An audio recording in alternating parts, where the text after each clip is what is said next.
Peoves Cyrillic letter 456, DOML ya Gemini, your hands are bleeding. You are 30 feet in the air, hanging from a thick mud-soaked hemp rope that feels like it is coated in heavy grease. Your forearms are locked in a lactic acid cramp so severe that your fingers are slowly uncurling against your actual will. Below you is nothing but hard-packed Georgia red clay and a few scattered piles of sawdust. Above you is a rusted wooden beam. The instructor standing on the ground below isn't yelling. He isn't encouraging you. He is not telling you to push through the pain.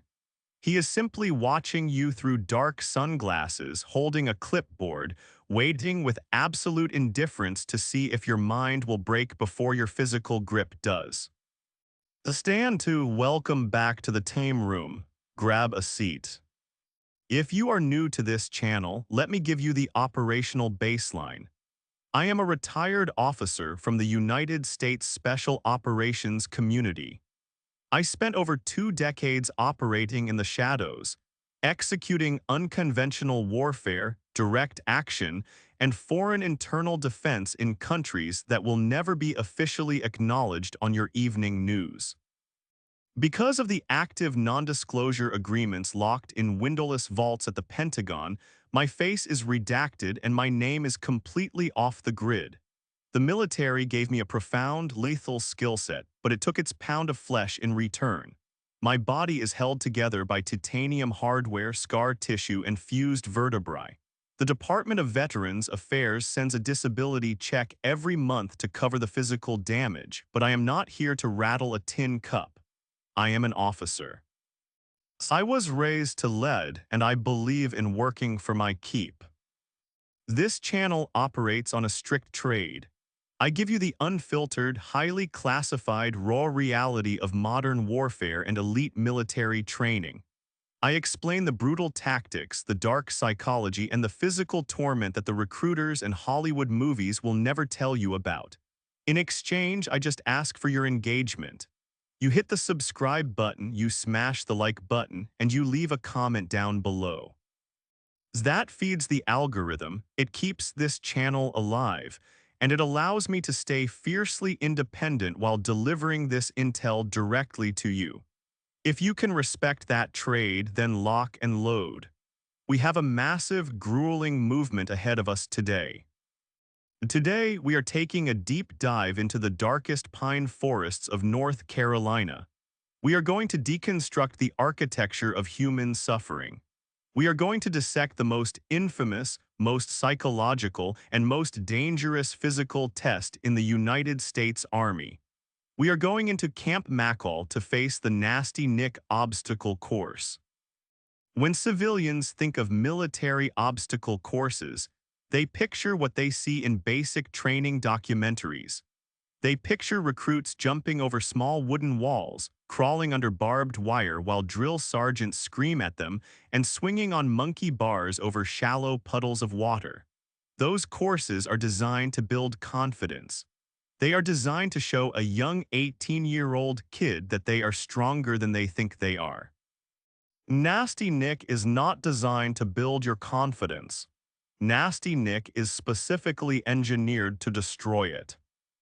To understand the course, you have to understand the man it was named after. Colonel James Nasty Nick Rowe was a legendary United States Army Special Forces officer. In 1963, during the Vietnam War, Rowe was captured by the Viet Cong. He was held as a prisoner of war for 5 agonizing years. He was kept in a bamboo cage. He was starved, beaten, isolated, and subjected to horrific psychological torture. But Rowe never broke.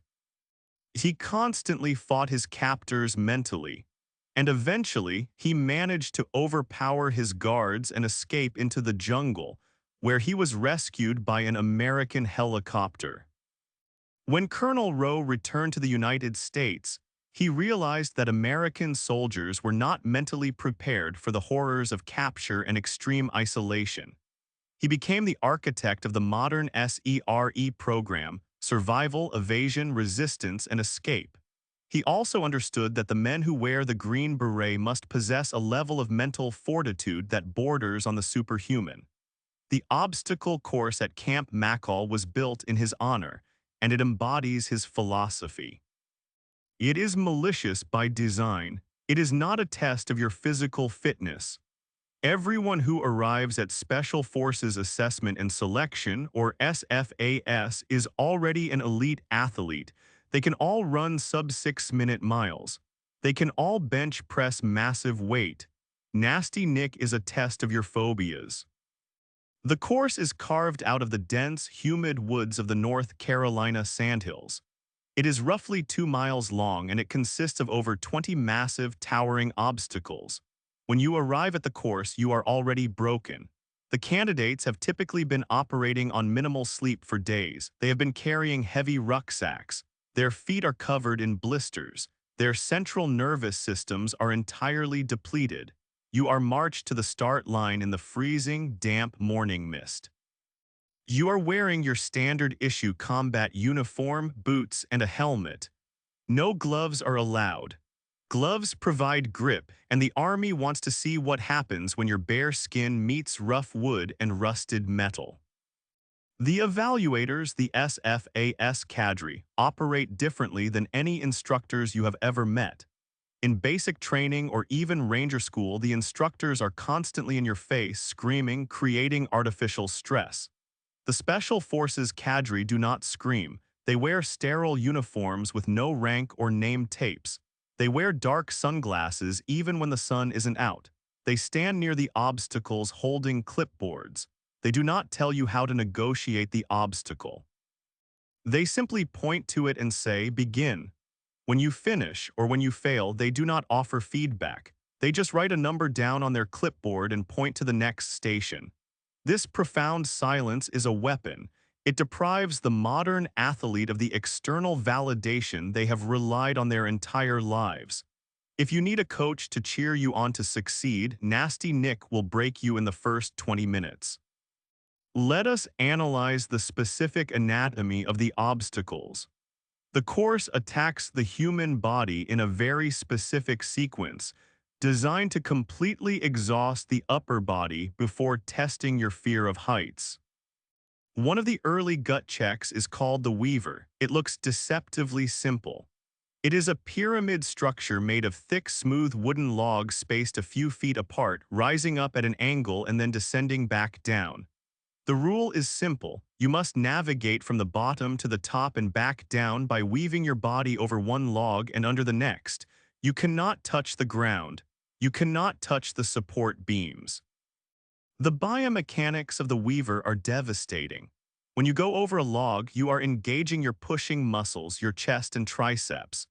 But immediately, you have to slide your body under the next log, which requires you to pull your entire body weight up against gravity using your back, biceps, and grip, all while your chest is being crushed against the rough bark of the log below you.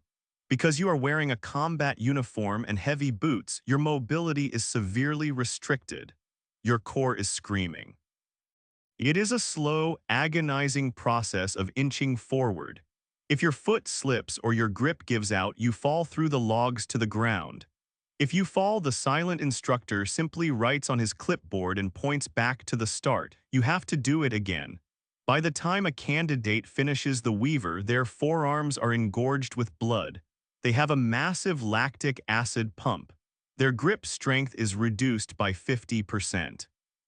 And that is exactly when the course sends you into the sky.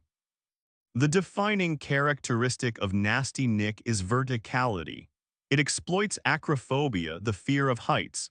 Humans are terrestrial creatures.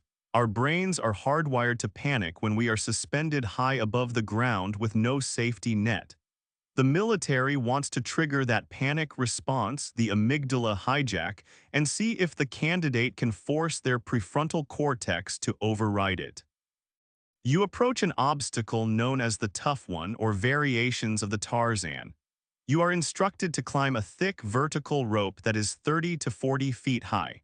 Because the hundreds of candidates before you have climbed it, the rope is slick with mud, sweat, and blood. Your grip is already failing from the Weaver.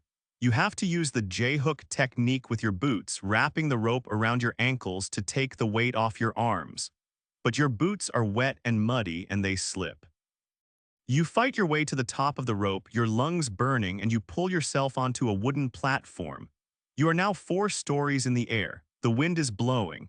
The platform shakes. You look down and the instructors look like ants. There are no foam pits down there. If you fall, you are going to break both of your legs, shatter your pelvis, or worse. The Army accepts this risk because they need to know if you can operate under the genuine threat of death. From this high platform, you must navigate a series of horizontal challenges. Sometimes it is a walk across a narrow, bouncing wooden beam. Sometimes it is a series of ropes you must swing across, monkey bar style, 30 feet in the air. This is where the psychological unraveling happens. I have watched it with my own eyes. I have seen guys who played Division I college football, guys who could squat 500 pounds, pull themselves up to that high platform and simply freeze. The phenomenon of the freeze is fascinating. The candidate's rational brain knows they need to move forward to finish the course. But their primitive lizard brain looks at the drop below and screams, "If you move, you will fall and die. Stay perfectly still." The body obeys the lizard brain. Their hands lock onto the wooden beam with a death grip. Their breathing becomes shallow and rapid. Their eyes dilate. They are experiencing a massive dump of adrenaline, but because they are not moving, that adrenaline turns into sheer, paralyzing terror. The silent cadre on the ground watches this happen. They do not tell the candidate to move, they just wait. Sometimes a candidate will stay frozen on that beam for 10 minutes, crying silent tears of frustration, their massive muscles completely useless because their mind has shut down the engine. Eventually, the candidate will whisper, "I can't." The cadre will call in a safety team to bring them down, and that candidate is dropped from special forces training forever. They did not fail because they were weak. They failed because they could not control their own mind. If you manage to force your body across the high beams, you are not rewarded with a break. You must descend. Often this involves climbing down a massive cargo net, but the net is loose. When you put your weight on it, it swings wildly out from the structure, leaving you hanging upside down by your boots and fingers, staring at the ground. Every movement requires massive core stabilization. You are completely drained, yet you have to maintain absolute focus on where you place your hands and feet. Once you are back on the ground, Nasty Nick attacks your endurance and your willingness to suffer indignity. You transition from the heights into the mud and the water. You approach the low-crawl trenches. These are long, narrow ditches dug into the earth, filled with stagnant, freezing black water, decaying leaves, and whatever insects and wildlife happen to live in the Carolina swamps. The trenches are covered with actual barbed wire strung incredibly low. You have to dive headfirst into the freezing water. The shock of the cold immediately steals the breath from your lungs. Your core temperature plummets. You have to pull yourself through the thick, viscous mud using only your elbows and the sides of your boots. The water smells like sulfur and rot. The barbed wire catches on your uniform, tearing the fabric and cutting into your back and shoulders. You have to submerge your face entirely in the black water to clear the lowest sections of wire. You are swallowing mud. You are shivering uncontrollably. This phase of the course is designed to test your resilience to misery. The heights tested your acute fear. The mud tests your chronic endurance. The instructors are looking to see if you will try to cheat by raising your back and taking the cuts from the wire just to get out of the water faster, or if you will maintain discipline and stay low. They are watching to see if the misery makes you angry, if it makes you sloppy, or if you can remain stoic and professional even when you are treated like an animal crawling in the filth. As you navigate the final obstacles, your body is in a state of catastrophic failure. The glycogen stores in your liver and muscles are completely empty. Your hands are covered in open, bleeding blisters from the ropes and the rough wood. You cannot feel your toes. Your uniform is adding 10 pounds of weight because it is saturated with water and mud. You are operating entirely on willpower. You approach the final rope climb. It is not as high as the earlier ones, but at this stage of the course, a 10-foot rope might as well be Mount Everest. You reach up to grab the rope, and your hands simply refuse to close. The central nervous system is so fatigued that the electrical signals from your brain are not reaching your muscles. You have to look at your own hand and consciously force the fingers to wrap around the fibers. You haul your battered body up the rope. One agonizing inch at a time, throw your leg over the top beam and drop to the ground on the other side. You cross the finish line. In a civilian race, this is where the crowds cheer. This is where they hand you a shiny medal, wrap you in a reflective thermal blanket, and give you a cup of sports drink. At Camp Mackall, when you cross the finish line of Nasty Nick, there is absolutely no celebration. The silent evaluator standing at the end clicks his stopwatch. He looks at your number, writes the time down on his clipboard, and points to the tree line. Go find your rucksack, candidate, fall in on the road. We have a 12-mile tactical foot march starting in 10 minutes. That is the final, most devastating psychological blow of the Nasty Nick obstacle course. The realization that surviving the worst physical and mental torment of your life does not earn you a rest. It only earns you the right to suffer more.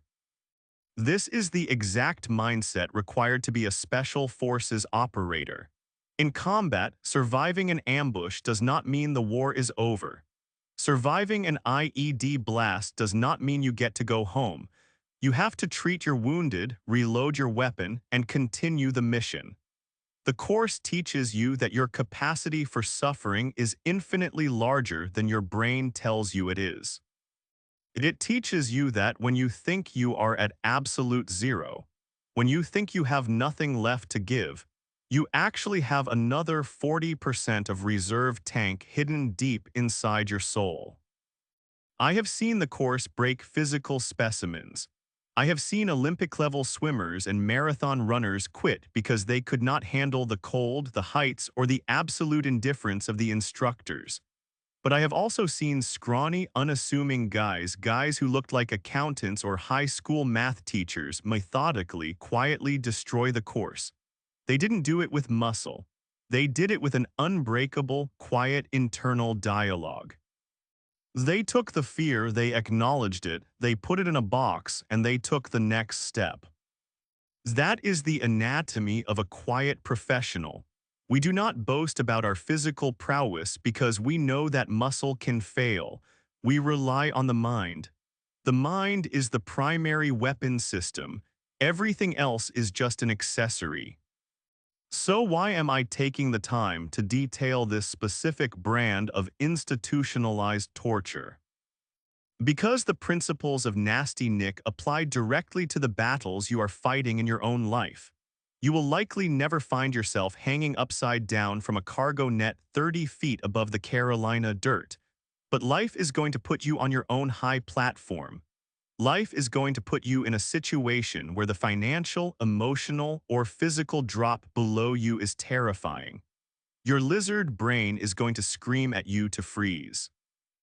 It is going to tell you that if you take a risk, if you make a move, you are going to fall and be destroyed. The lesson from Camp Mackall is that freezing is the only guaranteed way to fail.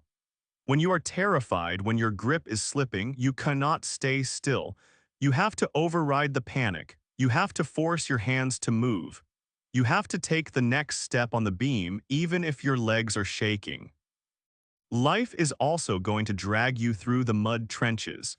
You are going to face periods of chronic, freezing misery where you feel like you are crawling through filth just to survive the day. The lesson there is to maintain your discipline. Do not cheat the process.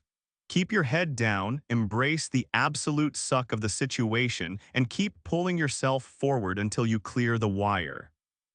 And most importantly, when you achieve a victory, when you survive a terrible ordeal in your life, do not expect a parade.